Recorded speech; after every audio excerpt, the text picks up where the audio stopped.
ओम शांति। आज 14 अप्रैल 2022 के ईश्वरीय महावाक्य। आज बाबा ने कहा, मीठे बच्चे, योग बल से घाटे के खाते को चुकतू कर सुख का खाता जमा करो। व्यापारी बन अपना पूरा हिसाब निकालो। प्रश्न है, तुम बच्चों ने बाप से कौन सी प्रतिज्ञा की है? उस प्रतिज्ञा को निभाने का सहज साधन क्या है? बाबा कहते, तुमने प्रतिज्ञा की है, मेरा तो एक शिव बाबा, दूसरा ना कोई। भक्ति में भी कहते थे, बाबा जब आप आएंगे तो हम और संग तोड़ एक आप से जोड़ेंगे। अब बाबा कहते हैं, बच्चे देह सहित देह के सब संबंधों को बुद्धि से त्याग कर एक मुझे याद करो। इस पुराने शरीर से भी दिल हटा दो, परंतु इसमें मेहनत है। इस प्रतिज्ञा को निभाने के लिए सवेरे सवेरे उठ अपने आप से बातें करो व ख्याल करो, अब यह नाटक पूरा होता है। गीत है, छोड़ भी दे आकाश सिंहासन, धरती पे तू आ जा रे। ओम शांति।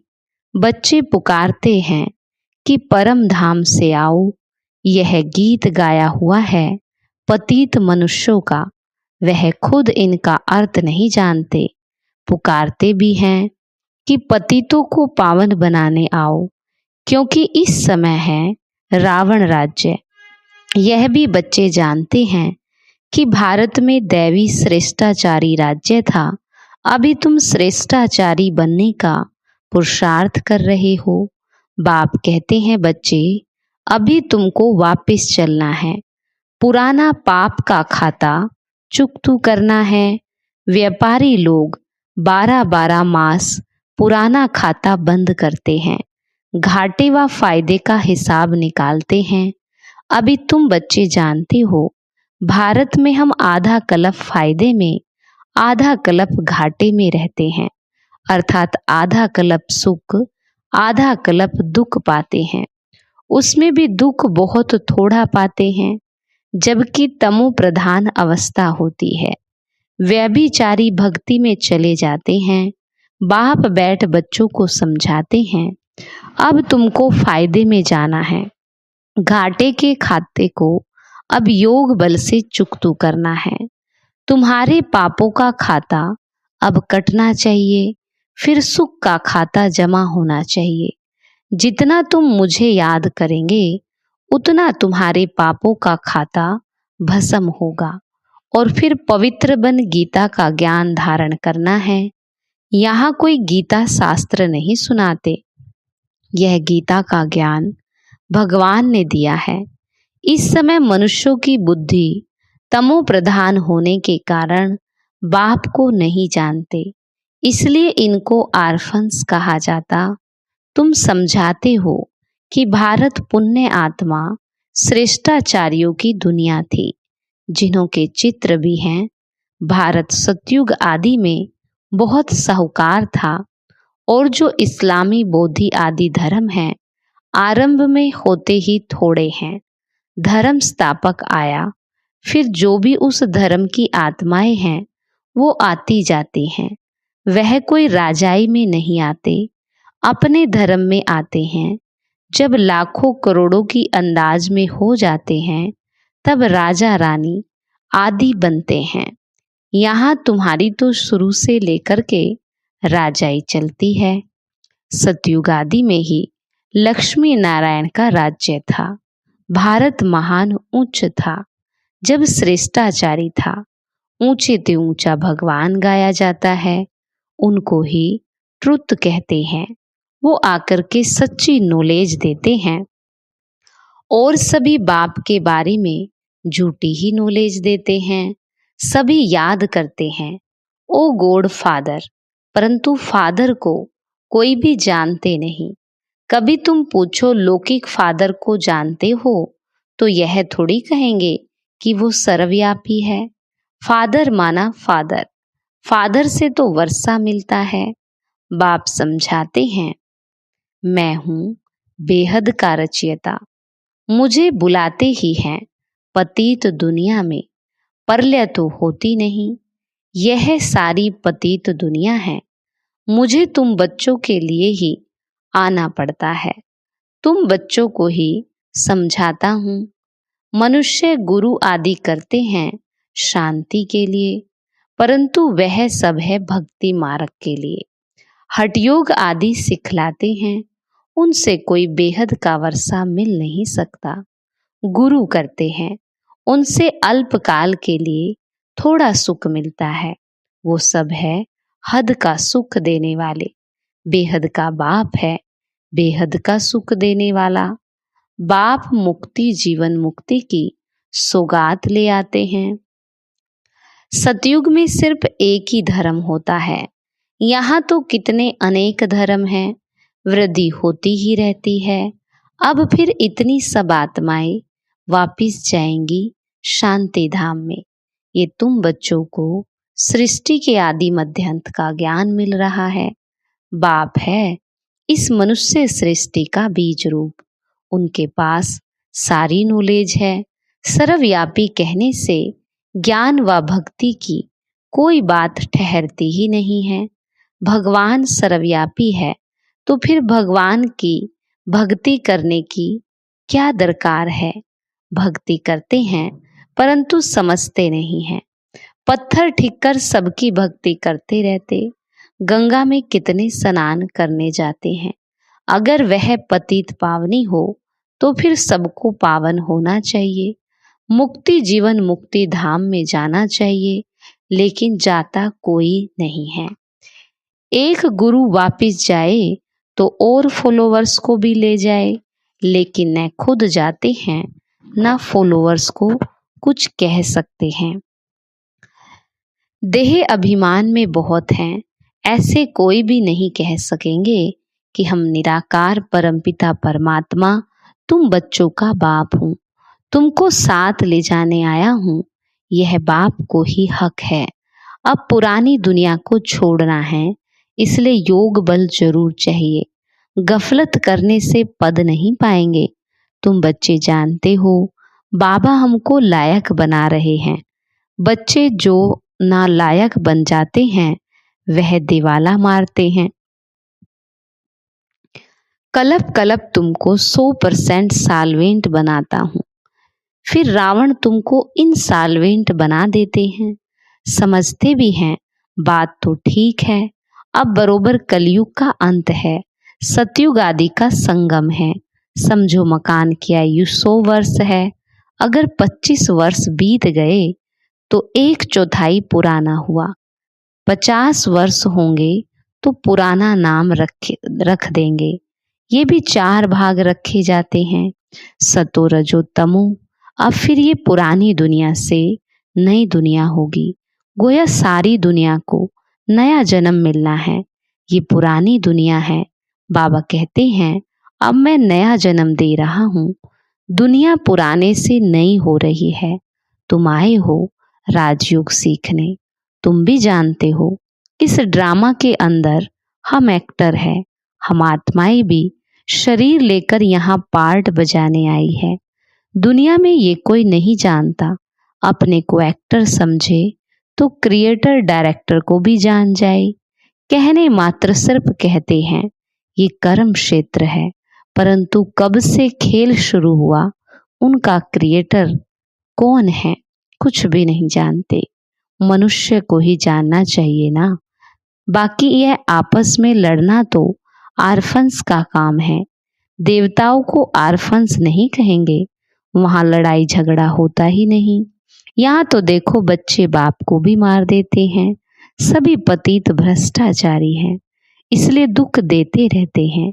आधा कल्प संपूर्ण निर्विकारी देवी देवताओं का राज्य था, अभी तो एक भी संपूर्ण निर्विकारी नहीं है। अभी बाप तुमको श्रीमत देते हैं, ये पुरानी दुनिया खत्म होने वाली है। मैं आया हूँ नई दुनिया स्थापन करने। तुम प्रतिज्ञा भी करते हो बाबा आप आएंगे तो हम और संग तोड़ एक आपके संग जोड़ेंगे। मेरा तो एक बाबा दूसरा ना कोई। अब बाबा आए हैं, कहते हैं बच्चे, देह सहित देह के सभी संबंधों का त्याग कर मुझे याद करो, इसमें ही मेहनत है। कहते हैं बाबा, हम जानते हैं यह जो मित्र संबंधी आदि हैं ये सब मरे पड़े हैं, ये शरीर भी खत्म हो जाएगा, पुराना है। अब हम पुराना शरीर छोड़ नए में जाएंगे। पुराने शरीर से दिल हट जाती, अभी हम गए कि गए। पुरानी दुनिया भस्म होनी है। बाबा समझाते हैं, सवेरे उठकर ऐसे ऐसे ख्याल करो, अभी नाटक पूरा होता है, हमको वापिस जाना है। अब एक ही बाप की श्रीमत पर चलना है, अभी नई दुनिया में जाना है। इसलिए जीते जी सबसे बुद्धि योग तोड़ एक से जोड़ना पड़े, इसमें बड़ा अभ्यास चाहिए। अभ्यास के लिए ही बाबा कहते हैं सवेरे उठो।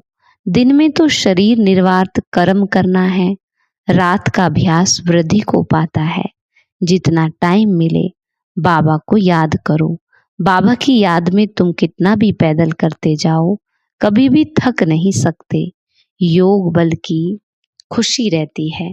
याद का अभ्यास होगा तो कहाँ भी बैठे याद आ जाएगी।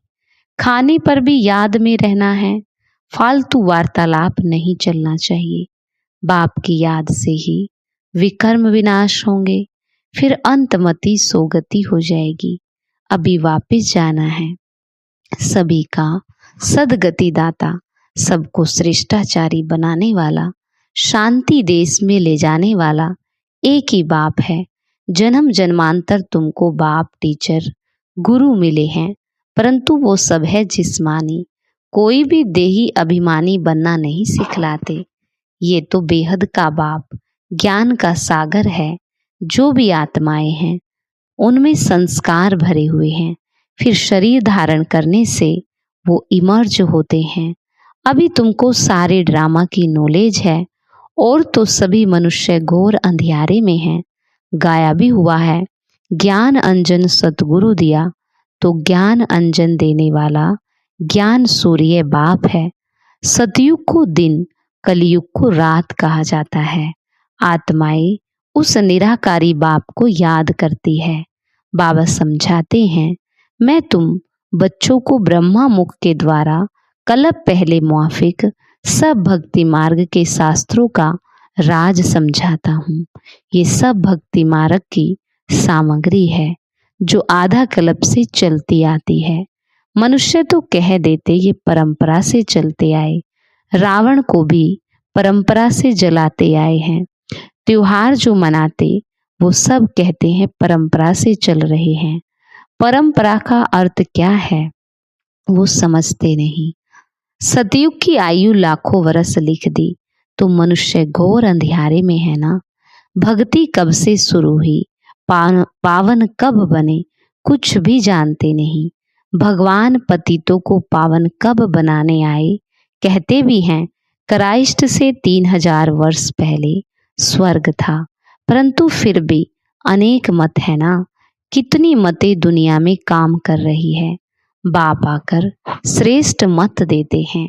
श्रीमत से तुम श्रेष्ठ सो देवता बनते हो। रुद्र माला भी है, रुद्र भी निराकार भगवान ही ठहरे, वो है श्री श्री। देवताओं को कहेंगे श्री अर्थात श्रेष्ठ। अभी तुम बच्चे जानते हो कि श्री श्री द्वारा श्रेष्ठ दुनिया बनती है। बाप श्री श्री है, श्री बनाने वाला। ये सब बातें याद करनी है। कल्प पहले वाले ही समझेंगे। ये ज्ञान सब धर्म वालों के लिए है। सबको बाप कहते, अपने को आत्मा समझो। बेहद के बाप से कितना सुख मिल रहा है। बेहद का बाप आकर इतने बच्चों को एडाप्ट करते हैं। यह मुख वंशावली है ना, कितने ढेर बीके हैं जो फिर देवता बनने वाले हैं। ये है ईश्वरीय कुल, दादा है निराकार। उनके बच्चे का नाम है प्रजापिता ब्रह्मा। इन द्वारा एडाप्ट करते तुम ब्राह्मण हो, शिव बाबा की फैमिली, फिर वृद्धि होती है। अभी तुम्हारी नंबर 1 बिरादरी है। तुम सर्विस करते हो, सबका कल्याण करते हो। तुम्हारा जड़ यादगार मंदिर एक्यूरेट बना हुआ है। यहाँ तुम चैतन्य में बैठे हो। जानते हो, हम फिर से स्थापना करते हैं। भक्ति में हमारे यादगार मंदिर बनेंगे। शिव बाबा ना होता तो तुम कहाँ होते? ब्रह्मा विष्णु शंकर कहाँ हैं? अभी शिव बाबा रचना रच रहे हैं ना। प्रजापिता ब्रह्मा का चित्र अलग होना चाहिए। त्रिमूर्ति ब्रह्मा कहते हैं, परंतु उनका तो कोई अर्थ ही नहीं है। तुम जानते हो, परम पिता परमात्मा ब्रह्मा द्वारा स्थापना करते हैं। करण करावन हार है शिव बाबा। ये सब बातें धारण करने की है। शिव बाबा खुद राजयोग सिखला रहे हैं, नॉलेज दे रहे हैं, तो वह धारणा करनी चाहिए। इसमें प्योरिटी फर्स्ट है, हिम्मत भी दिखानी है। गृहस्थ व्यवहार में रहते पवित्र रह दिखाना है। कोई बच्ची को बचाने के लिए भी स्वयंवर करते हैं, जिसको गंधर्वी विवाह कहते हैं। फिर उसमें भी कोई फेल हो जाते। कोई ऐसे भी होते जो शादी कर फिर पवित्र रहते। पवित्र रह फिर नॉलेज भी लेनी है, धारण कर औरों को भी आप समान बनाकर दिखावे, तब उच्च पद पा सके। इस ज्ञान यज्ञ में विघ्न भी बहुत पड़ते हैं। ये तो सब होगा, ड्रामा में नूंद है। कई बच्चियां कहती हैं, हमें साहूकारी क्या करनी, इससे तो बर्तन मांज कर रोटी खाना अच्छा है। पवित्र तो रहेंगी, परंतु हिम्मत चाहिए। अच्छा, मीठे मीठे सिखी लदे बच्चों प्रति माता पिता बाप दादा का याद प्यार और गुड मॉर्निंग। रूहानी बाप की रूहानी बच्चों को नमस्ते। रूहानी बच्चों की रूहानी बाप दादा को नमस्ते। नमस्ते बाबा, गुड मॉर्निंग। शुक्रिया बाबा, शुक्रिया। धारणा के लिए सार। पहला, भोजन करते समय याद में रहना है, फालतू वार्तालाप नहीं करनी। याद से पापों का खाता चुकतू करना है। दूसरा, दिन में शरीर निर्वार्थ कर्म कर, रात को जाग अपने आप से बातें करनी। ख्याल करना है कि ये नाटक पूरा हुआ, अब हम वापिस जाते, इसलिए जीते जी ममत्व मिटाना है। वरदान, डबल नशे की स्थिति द्वारा सदा निर्विघ्न बनने और बनाने वाले विश्व परिवर्तक भव। डबल नशे की स्थिति द्वारा निर्विघ्न बनने और बनाने वाले विश्व परिवर्तक भव।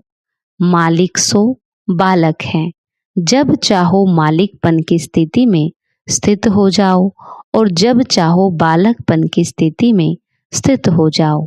यह डबल नशा सदा निर्विघ्न बनाने वाला है।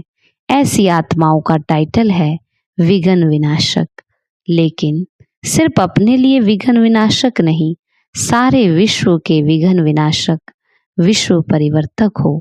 जो स्वयं शक्तिशाली रहते हैं, उनके सामने विघ्न स्वतः कमजोर बन जाते हैं। स्लोगन, अपने डबल लाइट स्वरूप में स्थित रहो तो सब बोझ समाप्त हो जाएंगे। अपने डबल लाइट स्वरूप में स्थित रहो तो सब बोझ समाप्त हो जाएंगे। आज का हमारा स्वमान है, मैं विश्व परिवर्तक आत्मा हूँ। मैं विश्व परिवर्तक आत्मा हूँ। अच्छा, ओम शांति।